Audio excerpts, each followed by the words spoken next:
मुझे एक बात शेयर करनी थी। मैंने बचपन से ही देखा है, जब भी दो लोगों में लड़ाई होती है, चाहे वो सिबलिंग्स हो, चाहे वो देवरानी जेठानी हो, चाहे वो भाई हों, या मोहल्ले में कहीं भी कुछ भी हो, तो हमेशा आपको ये कह के चुप करा दिया जाता है कि तुम समझदार हो, तुम समझ जाओ, वो तो ऐसा ही है, तुम्हें पता नहीं है वो कैसा है, तुम्हें पता नहीं है कि वो ऐसा ही है, तुम्हें पता नहीं है कि वो ज़्यादा ओवर हो जाता है। तो हमेशा समझदार को ही समझा दिया जाता है, बजाय उसके जो बदतमीजी दे रहा है, बजाय उसके जो ड्रामेबाजी कर रहा है, जो नौटंकी कर रहा है, जो सिर्फ अपनी ड्रामेबाजी करके अपनी बात मनवा लेता है। तो उसको ना समझाते हुए बल्कि उस इंसान को समझाया जाता है जो पहले से ही समझदार है, और इस तरीके से उस इंसान को और बढ़ावा दे दिया जाता है कि अब मैं इससे ज़्यादा और ड्रामा करूँगा या करूँगी। मैं बचपन से ही ये देखती चली आई हूँ, मेरे साथ भी ऐसा ही हुआ है। हर बात पे मुझे ही समझा दिया जाता है कि तुम तो समझदार हो, तुम तो समझो। और ना मैं इस चीज़ को बहुत प्राउडली लेती थी, मैं खुद ये चीज़ कह रही हूँ, मैं बहुत प्राउडली लेती थी, अरे मैं तो बहुत समझदार हूँ, अरे मैं तो सबकी बात मानती हूँ, लोग मुझे बहुत प्यार करते हैं, तभी तो मुझे समझाते हैं, तभी तो मुझसे वो एक्सपेक्ट करते हैं, तभी तो ऐसा कहते हैं कि तुम समझदार हो, तुम मान जाओ। छोटे में आपको समझ में नहीं आता है कि आपके साथ गलत हो रहा है, कहीं ना कहीं अंदर से बुरा लगता है, बुरा फील होता है, लेकिन इसमें खुश हो जाते हैं, अरे बड़े लोगों ने ये कह दिया तुम समझदार हो, तो इसको बहुत प्राउडली ले लिए जाता है कि मैं समझदार हूँ। लेकिन जैसे जैसे आप बड़े होते हो,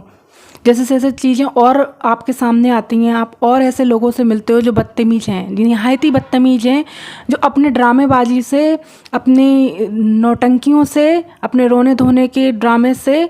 अपनी चीज़ें मनवा लेते हैं, फिर वो गलती क्यों ना हो, और आपको ये कह के चुप करा दिया जाता है कि आप तो समझदार हो।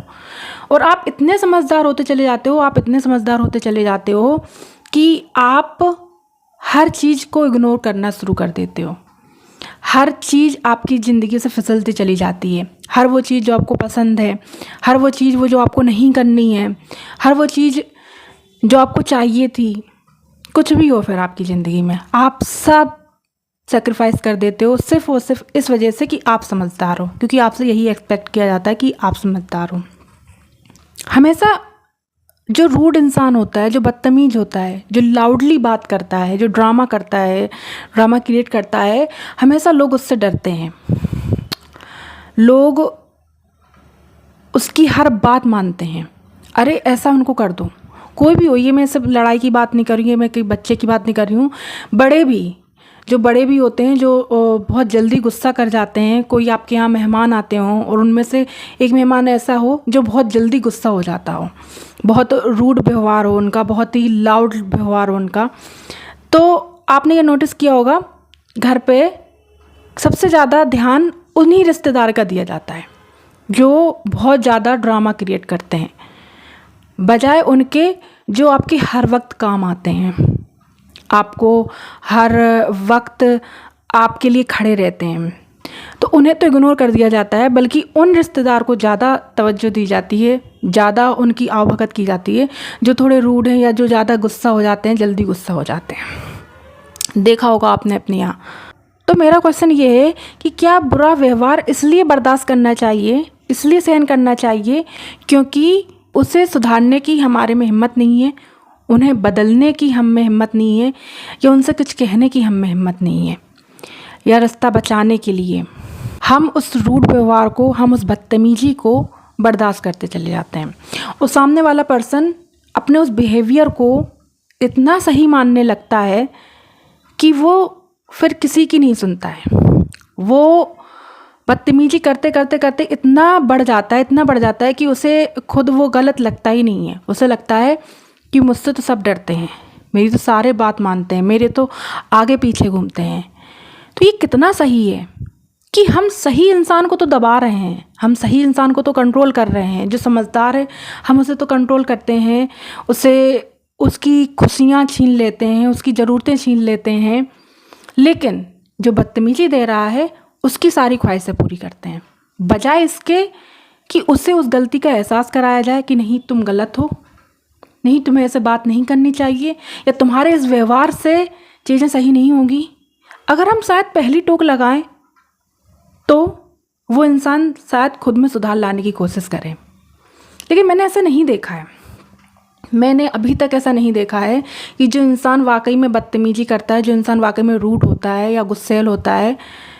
तो उस इंसान को कोई ये कहता हो कि हाँ तुम गलत हो। बल्कि उस इंसान की आवभगत में लगे रहते हैं लोग, उस इंसान के आगे पीछे डोलते हैं लोग, अरे इसको बुरा ना लग जाए, अरे इसकी कुछ कमी मत रह जाए, नहीं तो ये गुस्सा होकर चले जाएंगे। ऐसे इंसान के नीचे दब के रहना क्या ये सही है? क्या सिर्फ रिश्ता बचाना ही काफ़ी होता है, फिर सामने वाला इंसान कितना भी गलत कर रहा हो? मेरे मायने से तो ये गलत है, क्योंकि जो गलत है वो गलत है। अगर आप गलत हैं तो आप गलत हैं, इसका मतलब ये नहीं है कि आप ड्रामा क्रिएट करेंगे, आप नौटंकियाँ करेंगे तो आपकी बात मान ली जाएगी। लेकिन हमारी सोसाइटी में ऐसा ही होता है, जो चुपचाप रहता है, जो सीधा होता है, जो शांत होता है, भोला होता है, उसे लोग इग्नोर करते हैं, उनकी ज़रूरतों को, उनकी खुशियों को भी और उनको भी। अरे वो तो समझदार, वो तो समझ ही जाएगा। और उसको ज़्यादा इम्पोर्टेंस देते हैं जो ड्रामा क्रिएट करता है। मेरे हिसाब से इसका उल्टा होना चाहिए कि जो वाकई में समझदार है, उस समझदार की कम से कम वैल्यू तो रखो, उस समझदार की कम से कम 4 लोगों में बात तो रखो, उस समझदार इंसान की इज्जत तो रखो। ये क्या हुआ कि समझदार हो तो सब सेक्रीफाइस कर दो, ये तो कहीं से भी सही नहीं है। तो अगर आपको कोई ऐसा इंसान मिले कि जो समझदार हो, अपनी समझदारी की वजह से सारी चीज़ें सेक्रीफाइस कर रहा हो, अपनी खुशियाँ, अपने सपने या कोई भी मन की बात जो सिर्फ उसे वो बर्दाश्त कर रहा हो इस वजह से कि ड्रामा क्रिएट ना हो, तो उसे समझिए, उसे सुनिए और उसकी ज़रूरतों को पूरा कीजिए, उसकी ज़रूरतों को समझिए, बजाय उनके जो ड्रामा क्रिएट करते हैं। और उन्हें बताना शुरू कीजिए कि हाँ आप गलत हो। आपकी क्या राय है इस बारे में? कमेंट करके मुझे ज़रूर बताइए। मिलते हैं अगली वीडियो में, तब तक के लिए खुश रहें, स्वस्थ रहें।